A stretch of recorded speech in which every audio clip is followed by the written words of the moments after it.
La resucitada, Emilia Pardo Bazán. Ardían los 4 blandones soltando gotazas de cera. Un murciélago, descolgándose de la bóveda, empezaba a describir torpes curvas en el aire. Una forma negruzca, breve, se deslizó al ras de las losas y trepó con sombría cautela por un pliegue del paño mortuorio. En el mismo instante, abrió los ojos Dorotea de Guevara, yacente en el túmulo.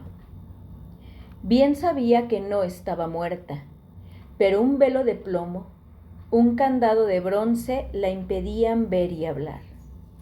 Oía, eso sí, y percibía, como se percibe entre sueños, lo que con ella hicieron al lavarla y amortajarla.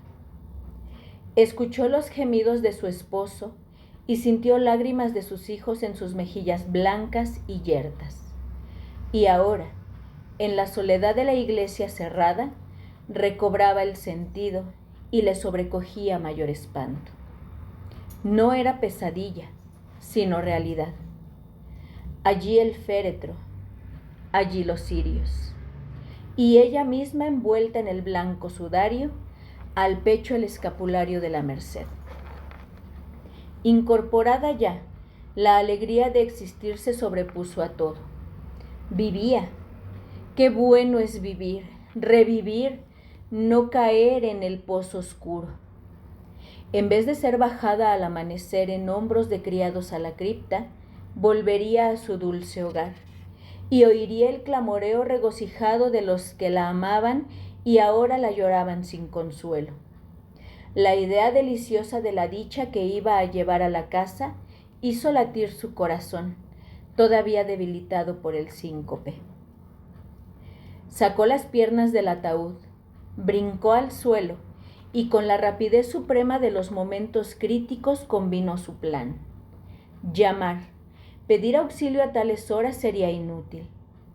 Y de esperar el amanecer en la iglesia solitaria no era capaz. En la penumbra de la nave creía que asomaban caras fisgonas de espectros y sonaban dolientes quejumbres de ánimas en pena. Tenía otro recurso: salir por la capilla del Cristo. Era suya, pertenecía a su familia en patronato. Dorotea alumbraba perpetuamente, con rica lámpara de plata, a la santa imagen de Nuestro Señor de la Penitencia. Bajo la capilla se cobijaba la cripta, enterramiento de los Guevara Benavides. La alta reja se columbraba a la izquierda, afiligranada, tocada a trechos de oro rojizo, rancio. Dorotea elevó desde su alma una deprecación fervorosa al Cristo. Señor, que encontrase puestas las llaves. Y las palpó.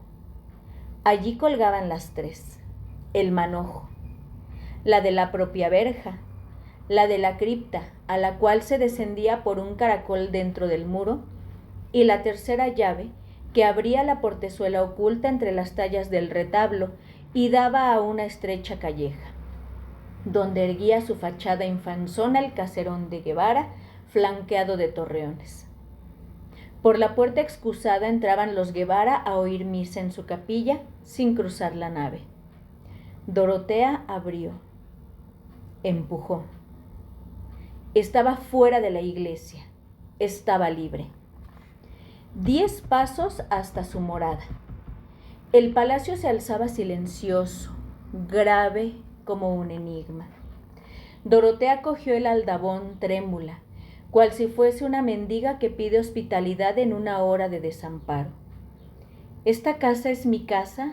En efecto, pensó al secundar al aldabonazo firme. Al tercero, se oyó ruido dentro de la vivienda muda y solemne, envuelta en su recogimiento como en larga faldamenta de luto.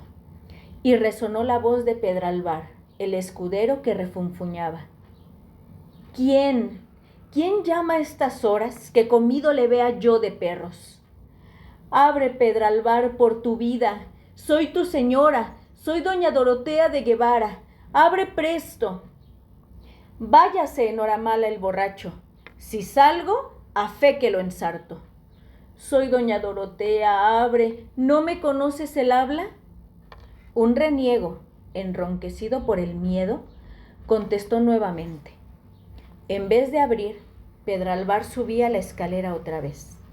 La resucitada pegó 2 aldabonazos más. La austera casa pareció reanimarse. El terror del escudero corrió a través de ella como un escalofrío por un espinazo. Insistía el aldabón y en el portal se escucharon taconazos, corridas y cuchicheos. Rechinó al fin el claveteado portón entreabriendo sus 2 hojas, y un chillido agudo salió de la boca sonrosada de la doncella Lucigüela, que elevaba un candelabro de plata con vela encendida, y lo dejó caer de golpe. Se había encarado con su señora, la difunta, arrastrando la mortaja y mirándola de hito en hito. Pasado algún tiempo, recordaba Dorotea, ya vestida de acuchillado terciopelo genovés, trenzada la crencha con perlas y sentada en un sillón de almohadones, al pie del ventanal, que también Enrique de Guevara, su esposo, chilló al reconocerla. Chilló y retrocedió. No era de gozo el chillido, sino de espanto. De espanto, sí. La resucitada no lo podía dudar, pues acaso sus hijos, doña Clara de 11 años, don Félix de 9, ¿no habían llorado de puro susto cuando vieron a su madre que retornaba de la sepultura? Y con llanto más afligido, más congojoso que el derramado al punto en que se la llevaban. Ella que creía ser recibida entre exclamaciones de intensa felicidad. Cierto que días después se celebró una función solemnísima en Acción de Gracias. Cierto que se dio un fastuoso convite a los parientes y allegados. Cierto, en suma, que los Guevara hicieron cuanto cabe hacer para demostrar satisfacción por el singular e impensado suceso que les devolvía a la esposa y a la madre. Pero doña Dorotea, apoyado el codo en la repisa del ventanal y la mejilla en la mano, pensaba en otras cosas. Desde su vuelta al palacio, disimuladamente todos la oían. Dijérase que el soplo frío de la huesa, el hálito glacial de la cripta, flotaba alrededor de su cuerpo. Mientras comía, notaba que la mirada de los servidores, la de sus hijos, se desviaba oblicuamente de sus manos pálidas, y que cuando acercaba a sus labios secos la copa del vino, los muchachos se estremecían. ¿Acaso no les parecía natural que comiese y bebiese la gente del otro mundo? Y doña Dorotea venía de ese país misterioso que los niños sospechaban aunque no lo conozcan.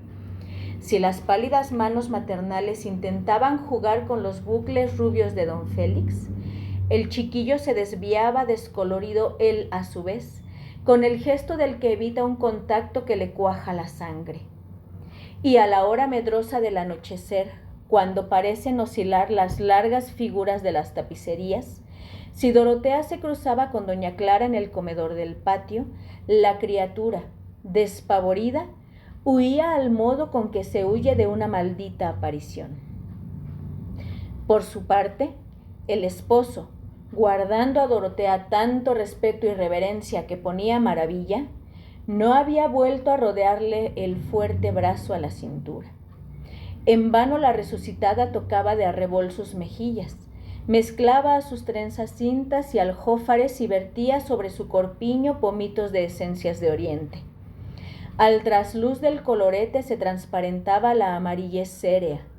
Alrededor del rostro persistía la forma de la toca funeral y entre los perfumes sobresalía el vaho húmedo de los panteones. Hubo un momento en que la resucitada hizo a su esposo lícita caricia. Quería saber si sería rechazada.